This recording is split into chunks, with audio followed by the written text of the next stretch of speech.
దేవుని ఘనమైన నామమునకు స్తోత్రములు. ఈ వాగ్దానమును వింటున్న మీకందరికీ మన ప్రభువును ప్రియ రక్షకుడైన యేసుక్రీస్తు నామములో శుభములు, మా హృదయపూర్వకమైన వందనములు. ఈరోజు మీ కొరకైన దేవుని వాగ్దానము కీర్తనలు గ్రంథము 20వ కీర్తన 4వ చరణము. నీ కోరికను సిద్ధింపజేసి నీ ఆలోచన యావత్తును సఫలపరచునుగాక. మంచి దేవుడైన యేసయ్య ఈ మంచి వాగ్దానమును నిశ్చయముగా నేడు మనందరి జీవితములలో నెరవేర్చునుగాక. ఆమేన్. ఈ వాగ్దానాన్ని వింటున్న ప్రియ దైవ జనాంగమా, మన దేవుడు మన పక్షముగా ఉండి మనము ఆయన సన్నిధిని సమీపించి ఆయనను కోరినవన్నీయు ఆయనను వేడుకున్నవన్నీయు నిశ్చయముగా మనకు అనుగ్రహిస్తారు. మన దేవుడు మనలో కార్యసాధకమవుతున్న ఆయన శక్తి చెప్పున మనము అడుగు వాటన్నిటికంటేను, మనము ఊహించు వాటన్నిటికంటేను మరి అత్యధికమైన ఈవులను ఆయన మనకు అనుగ్రహించగలిగిన వాడు. అంత మాత్రమే కాదండి, ఆ దేవుడైన యెహోవా క్రీస్తు యేసునందున్న మహిమైశ్వర్యము చెప్పున మనము ఏమి అడుగుచున్నను అవన్నీ కూడా నిశ్చయముగా మనకు దయచేస్తారు.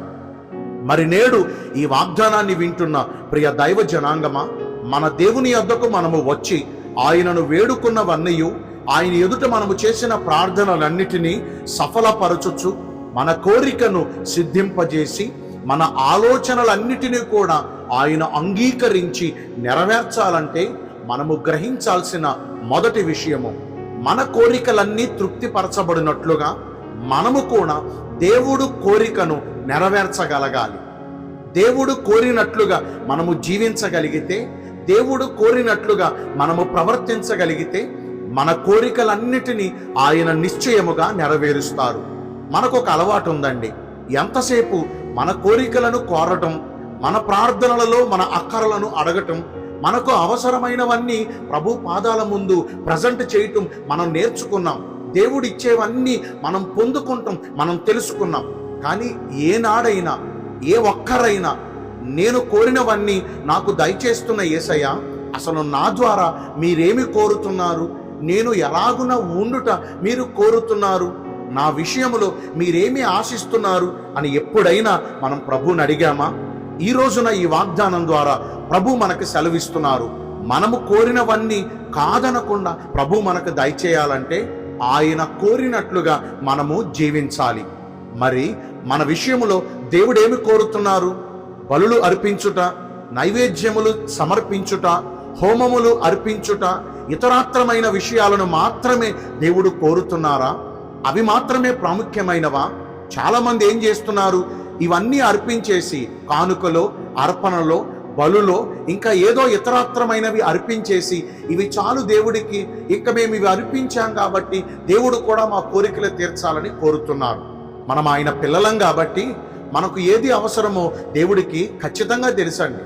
మనము అడగకపోయినా మన అక్కర ఎరిగిన దేవుడు మన కోరికలన్నిటినీ తృప్తిపరుస్తారు.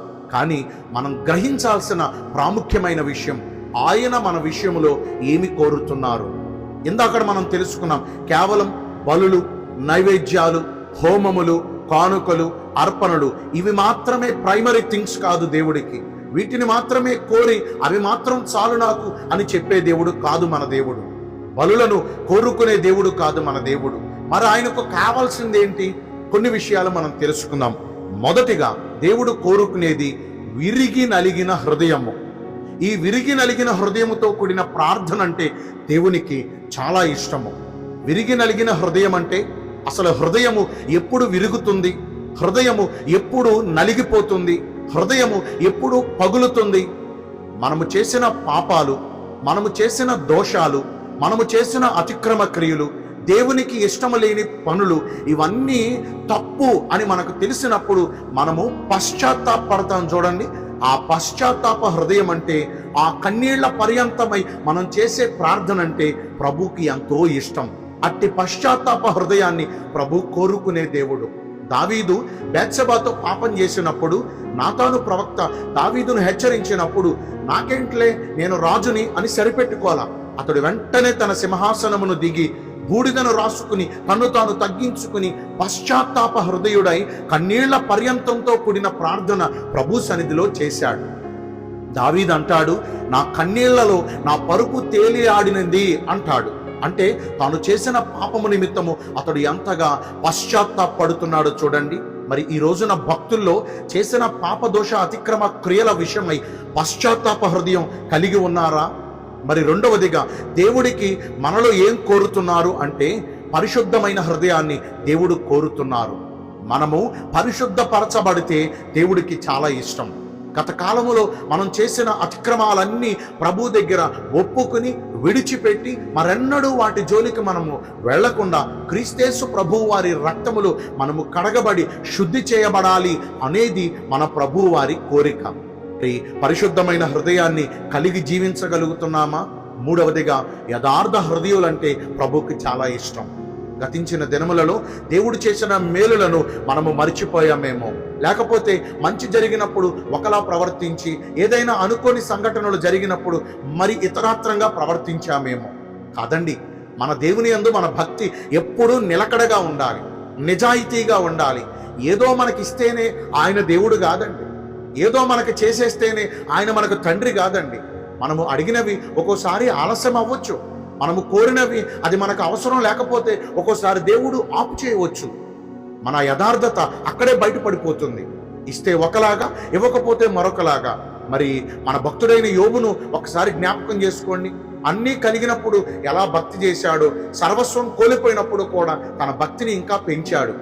తన యథార్థతను బట్టే దేవుడు కొంత పరీక్ష పెట్టినా కొంతకాలానికి 2 అధికంగా యోబును ఆశీర్వదించారు. ఈ నూతన సంవత్సరంలోనికి అడుగుపెట్టిన ప్రియ దైవ జనాంగమా, మనము దేవుడు కోరినవన్నీ ఆయనకు ఇవ్వగలిగితే మనము కోరినవన్నీ ప్రభు మనకిస్తారు. మరి దేవుడు కోరినవేంటో మనం తెలుసుకున్నాం. ఇక మీదట ఆయన ఉద్దేశాలు నెరవేర్చడానికి మనము ప్రయత్నం చేద్దామా? దేవుడి కొద్ది మాటలు మన వినికిడిలో దీవించునుగాక. ఆమేన్. మీ అందరి కొరకు వచ్చిన ప్రార్థన చేస్తానండి. పరిశుద్ధుడా, ప్రేమ కలిగిన యేసురాజా, మీ కృపగల ఘనమైన నామమును బట్టి నిండు మనసుతో కోట్ల కొలదిగా మీకు మా కృతజ్ఞత స్తుతులు స్తోత్రములు వందనాలు చెల్లిస్తున్నాము. మేము కోరినవన్నీ మీరు మాకు దయచేయాలంటే మీరు కోరినట్లుగా మేము జీవించాలని ఈరోజు వాగ్దానము ద్వారా తెలుసుకున్నాం. తెలిసిన ప్రకారము మేము జీవించి ఈ వాగ్దాన ఫలమును పొందుకునే కృప నేడు మాకందరికీ దయచేయండి. ఈ రోజున ఎందరైతే పుట్టిన రోజులను, వివాహ దినములను, ఇతరమైన శుభకార్యములను జరిగించుకుంటున్నారో వారందరికీ మెండైన దీవెనలు కుమ్మరించమని, మీ రాకడ కొరకు మమ్మను సిద్ధపరచమని యేసుక్రీస్తు ప్రశస్త నామమున ప్రార్థించి వేడుకొనుచున్నాను మా ప్రియ పరలోకపు తండ్రి. ఆమేన్. May God bless you all. Thank you.